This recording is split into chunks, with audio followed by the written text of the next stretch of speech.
I've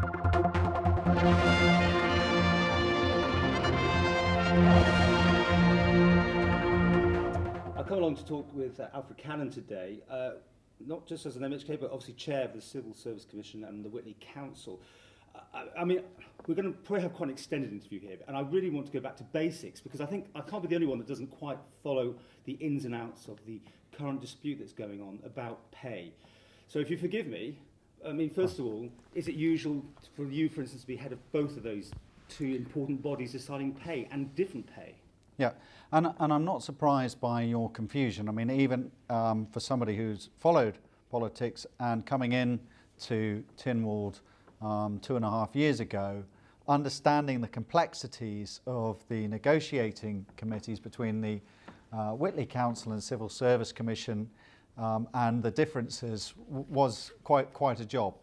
So basically what you've got, Paul, is two separate negotiating committees, what they call JNCs, the Civil Service Commission, which looks after civil servants, and there's about 2,000 people in the workforce that fall under that category, and the Whitley Council, which looks after manual workers, and there's about 2,000 people in that category as well. And both set groups meet on average about once a month to talk about various matters, including pay and terms and conditions. So two different entities, and they've ended up with two different packages, of course. One set of freeze, but with no forced redundancies, and the other group, your civil servants, have got this, what appears to be a bit of a headline pay rise.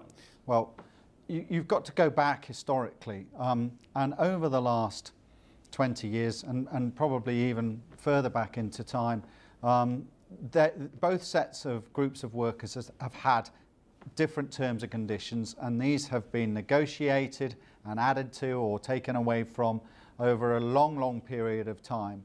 And pay awards generally have varied, not by a great deal, but they have varied as pay bargaining has taken place, and in exchange for some awards, some terms and conditions have been given up, or in exchange for a lower award, some terms and conditions have been added. But overall, what we've ended up with is a huge sets of terms and various sets of terms and conditions for various different groups of workers within the bodies, some of which are right and applicable, and others which are, quite frankly, outdated for today's modern age. And that's the Whitley Council, and you're talking about the outdated. I've already heard you doing interviews about saying they've got some old practices, presumably. Yeah, I mean, I think the Treasury Minister has talked about these Spanish practices, but basically there's areas where overtime rates, for example, are unacceptable, where, for example, the sickness management of individuals has been unacceptable. And what we will be seeking going forward is a Public Services Commission where we're seeking to harmonise a lot of these terms and conditions so that we can A, save costs, but B, make it fair for a whole group of workers and not have everybody trying to leverage off everybody else. Let's deal with what they've been saying there, because I mean they've said no pay rise, pay freeze as long as you don't make any redundancies, which in this day and age does sound quite a fair offer, and you accepted that obviously because that's in place as we stand. Then you've got this other part that they've got the pay rise, but there's no extra money for it, so there could be some redundancies as well coming from that, or not. Okay. Well, let's first of all just go back slightly historically and look at the pay awards, and they have differed over the last decade or so on various occasions, and there's been a number of occasions where one group has achieved significantly more than another group, and sort of in the last sort of 4 or 5 years, for example, I think it was 2009, 2010, Whitley Council got 3% pay deal, and the civil service, I think, were on 0 for that year. So there have been times when they've differed. When we look at the current award, yes, I agree, Whitley Council did the right thing by offering and accepting 0% on the basis of no compulsory redundancies. And you take it, therefore, it looks like a bit of a slap in the face to them because they have been responsible. You just said it yourself. Yes, but by the same token, there is a lot of misinformation being put about at present. Both sets of workers, we've already explained, are on different terms and conditions. Both sets of workers have advantages over the other set. in various circumstances, and that has got to be harmonised, absolutely. But when you look at the award, and it's 2.5%, and that's taken over 2 years, you've also got to remember that the civil service are paying increased contributions to their pension of 1% per year. So actually, taken as a net figure on their basic pay, civil servants in the last 2 years will have had a net 0.5% rise. And this year, even with the 0.5% award, they are effectively losing 0.5% off their net income. So overall, it is 0.25% broken down for each year. And you know, the language that's coming from Whitley Council, when they know the facts, when they know that government was effectively forced into this position anyway, and that our starting point was 0%, is quite frankly, has been disgraceful at times. And you feel that the unions are trying to incite divisions in the workforce, divisions within government, and I will not bow down to misinformation from unions, to personal attacks from unions, which quite frankly are outrageous, and I will not be bowed and pressured into making future decisions by the simple fact that union leaders are pursuing an agenda for their own purposes. You may be accused of starting this because you were quite fiery in your radio interview, I remember. You know, we've had enough of this. This has got to happen. You kind of put it out there that you weren't having any messing around with this. This is what's going to happen, and listen to me. I'm in charge. Well, because the unions were all given an equal opportunity at their negotiating table. The Whitley Council unions came in, offered a very good offer, and I appreciate that, and I accept that for the 1 year, and that was given. The civil service wanted to negotiate in a different way. We stuck to our guns, 0%.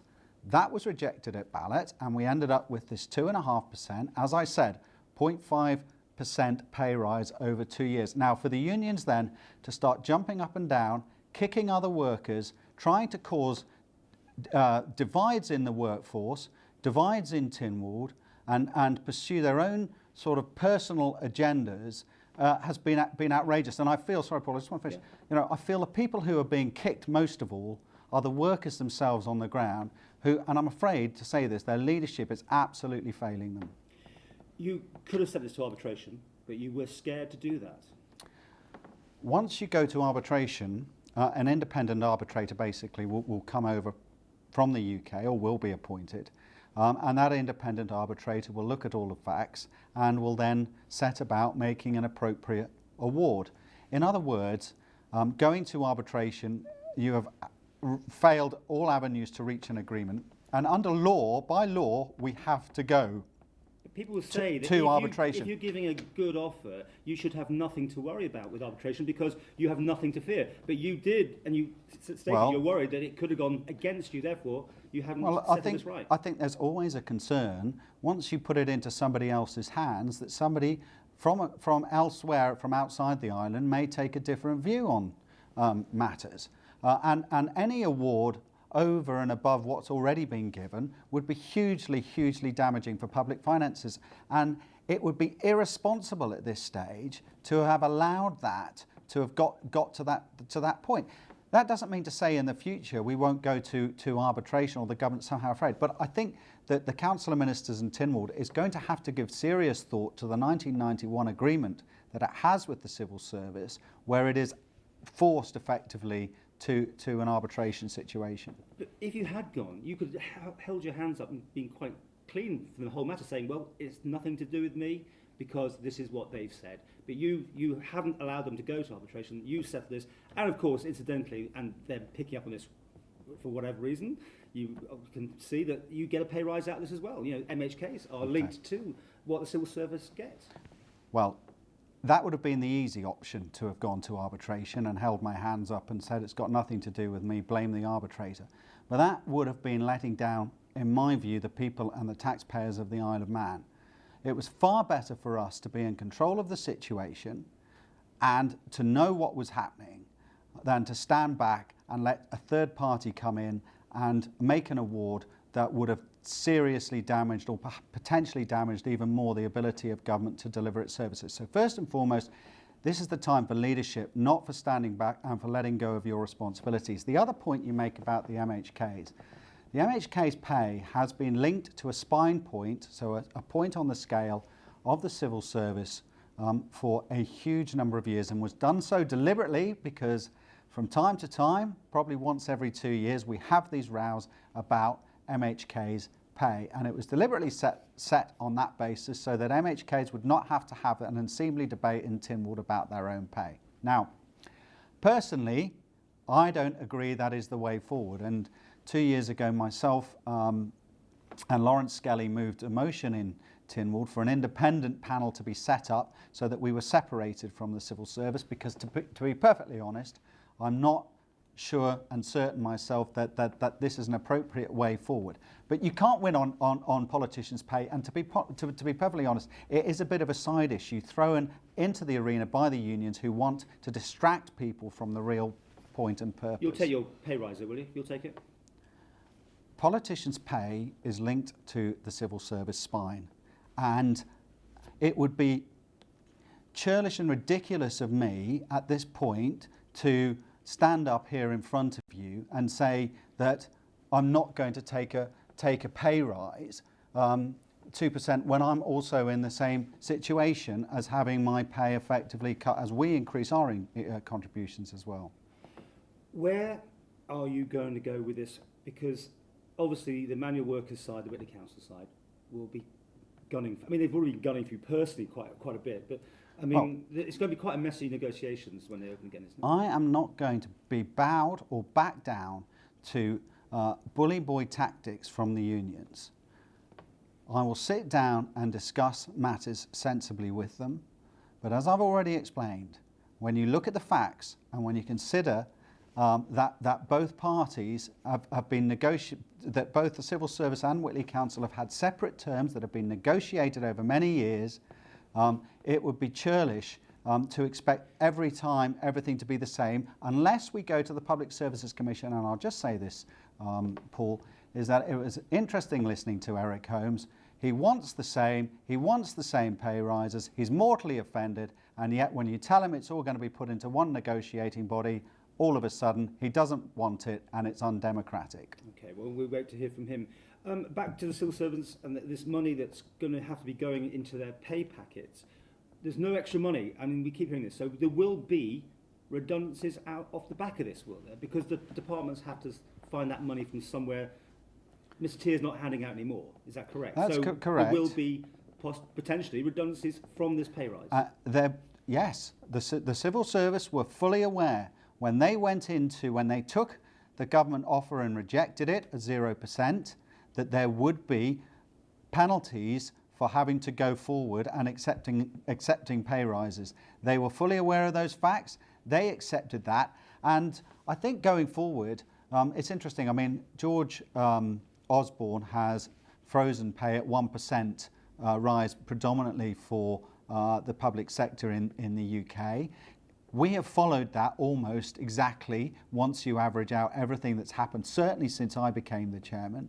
I'm happy with the way that we have controlled pay, we have increased pension contributions, and we have managed, I think, the situation from both sides generally pretty well up until now. What will have to happen is that the departments are going to have pressure, whether it's from pay, whether it's from rising costs. We have to work out how services are going to be delivered. And I've said this time and time again, you know, prioritisation is going to have to take place, and government is going to have to get smaller. No question about it. You're coming out here, you're firing all cylinders here. And I would be remiss not to say that in a few weeks' time, the Chief Minister is going to have a reshuffle. Are you looking for a ministerial position out of this? Are you playing the tough guy here to show the Chief that you are ready to take on leadership? Look, I think the Chief Minister will make his own decisions about who comes into his newly formed cabinet.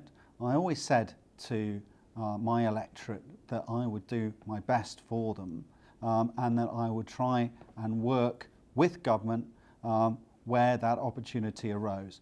Now, but this isn't a case of me trying to promote my own agenda. You know, this was brought out by a very, very unwarranted reaction from union leaders who are trying to conquer and divide, or divide and conquer.